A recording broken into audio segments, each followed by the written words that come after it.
In Matthew 5, Yeshua says, "Do not think that I came to destroy the law. I come not to destroy the law, but to fulfill." The Greek of this phrase rules out even the slightest possibility that Yeshua destroyed the law. Destroying something damages or eliminates it in part or completely. Fulfilling something executes it and brings it to completion. The law serves two purposes for Israel: to make them a holy nation and a kingdom of priests, and to secure to them an inheritance. The law serves two purposes for Gentiles: to make them one with Israel and to secure to them an inheritance.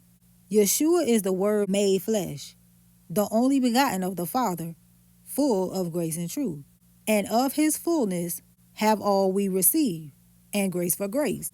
This is speaking of a trade of one grace for another.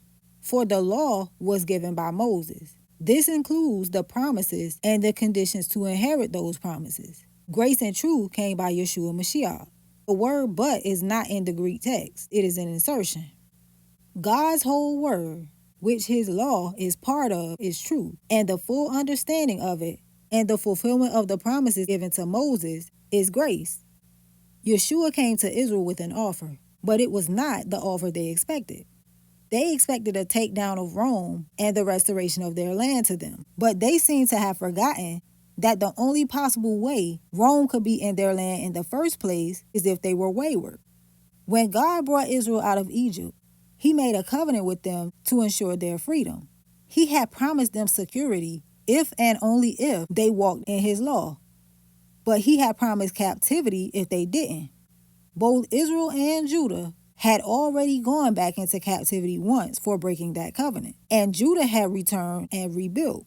But the Romans being in their land tells us that they had once again gone astray, hence the call of John and Yeshua to repent. With those who heeded and accepted the offer, an exchange took place. God took the former grace, which is obedience to the law given to Moses, and gave them the latter grace, which is all the promises he made in that law as the reward of said obedience. And the exact same offer still stands for us today. But if you don't have the former grace to trade, you don't get the latter, because to get the land required obedience, and to remain in it requires obedience.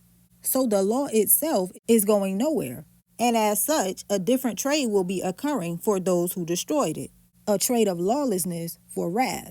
Yeshua said whoever breaks the least of the commandments and teaches others to do so shall be called the least in the kingdom of heaven.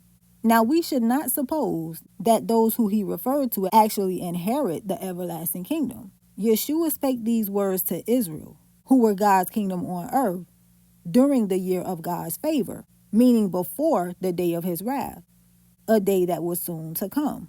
This is why Yeshua sent his apostles to all nations and told them to make disciples of them, because the setup of the kingdom was certain, and judgment was surely coming. But before the judgment, the Gentiles needed to trade their way of life for God's law, and the Jews needed to exceed the righteousness of the Pharisees by trading the traditions that the Pharisees had given them for the righteousness that is in God's law, if they wanted to inherit the kingdom. When that day came, Yeshua purged out of the kingdom all things that offended, and those who worked iniquity or lawlessness. So those who were formerly the least in the kingdom, but heeded his message, repented, and endured until the end, indeed inherited the kingdom. But those who did not and remained the least in it were told to depart and cast out of it completely. We are yet again approaching the day of judgment. And unfortunately, not much has changed in the last 2,000 years in regard to the disrespect for God and his law.